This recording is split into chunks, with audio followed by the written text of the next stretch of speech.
एक top tier IIM से pass out होने के बाद आपकी स्टार्टिंग सैलरी कैसी रहती है, आपकी इनहैंस सैलरी कैसी रहती है, 5 years डाउन द लाइन आपका ग्रोथ पोटेंशियल कैसा होता है, एंड इन जनरल क्या लाइफ आफ्टर आईआईएम सॉर्टेड होती है, ये सब कवर करूंगा मैं इस वीडियो में।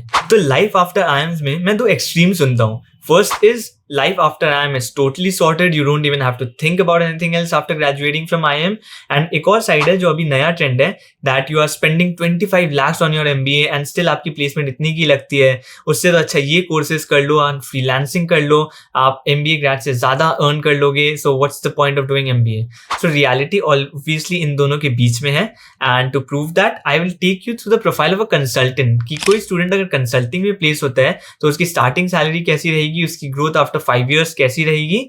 Obviously the salaries differed across profiles, however starting salaries almost in same range में रहती है। So मान लो आप general management में हो तो you can consider probably 10% less of the consultant salary that I will just say. Marketing will be around 5% less. Product management is almost similar, plus there are some ESOP components there. And अगर आप investment banking या private equity में हो तो probably consider it 10% higher than that of consultants. However range उसी जगह रहती है, and it's only after 5 years that growth rate में डिफरेंस दिखाई देने लगता है।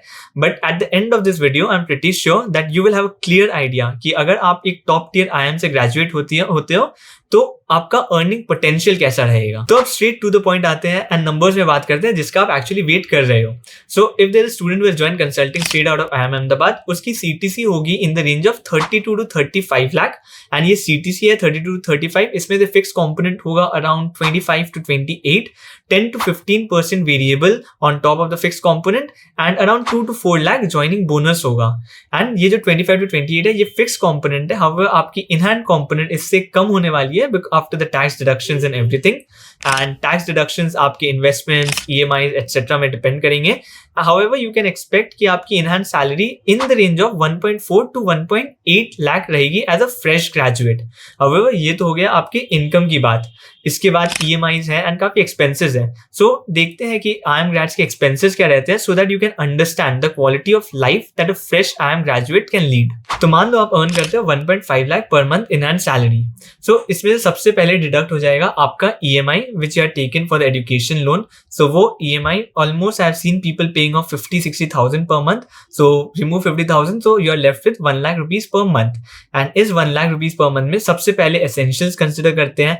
एक significant portion जाता है हाउस रेंट में, probably like say 20,000 if you are living in a room in a shared apartment and in a decent gated society. अगर आप मुंबई पे हो तो और भी ज़्यादा लगेगा, but 20,000 average consider करते हैं। 20,000 on food and other house expenses, house help and everything, 10,000 miscellaneous expenses and maybe another 10,000 on transport. अगर आप consulting में हो तो most of the transport आपका client sponsored होगा. However, in other profiles as well, you might have to spend, and that's why consider 10K as an average. So total में आप around 50-60 के आपने स्पेंड कर दिया है, you are left with around 40K। And अब ये फंड जो है ये पर्सनल इन्वेस्टमेंट होते हैं, या तो आप इन्वेस्टमेंट करोगे या तो आपको फैमिली में पैसे सेंड करने हैं तो वो करोगे, बट ये pool of funds is kind of your saving the 40K which is obviously not very high. However आपने कंसिडरेबली स्पेंड कर दिया था अपने एसेंशियल्स पे, तो that entire thing is covered। and ये 40K जो है ये आपकी सेविंग्स है। एंड रिमेंबर ये 40K सेविंग आपके फर्स्ट पे चेक से है, that is 1.5 is immediately out of college.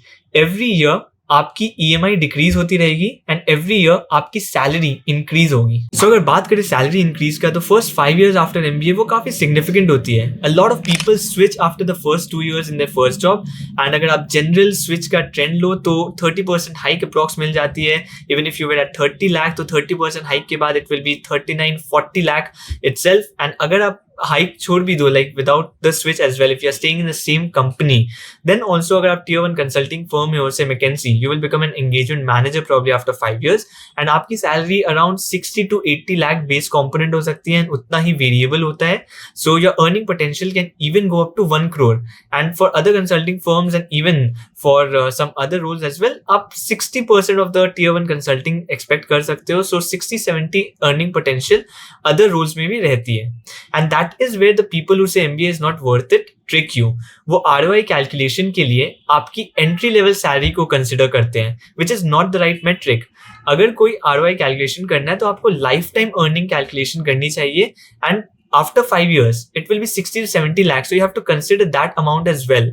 And after 5 years and beyond that as well, फिर सैलरी में काफी डिफरेंसेस देखने लगते हैं. There are lot of variables, bonuses and everything. तो हो सकता है after a few years some people might be even earning 10 to 15 crore and some people might be earning 2-3 crore as well.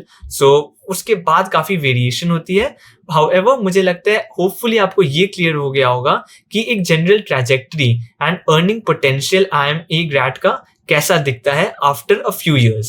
तो last, if I talk about whether your life is sorted or not, remember financial metric is just one of the factors that is considered. After a few years in corporate, a lot of people start looking at other factors like work-life balance, family time, etc.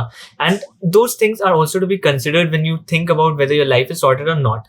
And remember, MBA from tier 1 B school आपके लिए first door तो open कर देगा. However, it will not keep opening doors after doors for you. It will depend on your performance. मैंने जो salary बताया था after 5 years and everything, वो for a decent performer था. If you are not performing up to that level, then someone from a tier 3 B school with some exceptional performance can easily replace you because you're not holding that privilege. After 5 years, your MBA tier 1 B school tag will not matter to that extent. And that's why anyone with good performance can easily replace you. And इसके लिए मैं Indian cricket से एक analogy use करता हूँ, and that is Parthiv Patel came to Indian cricket before MS Dhoni. However, MS Dhoni became a much bigger brand in Indian cricket. And that's exactly how it works here as well. No matter you have got the opportunity first, however, if you do not perform, you can easily be replaced by someone exceptional. That's why no matter if you have passed from an MBA tier 1 B school, learning, upskilling and hustling is something that will always be on.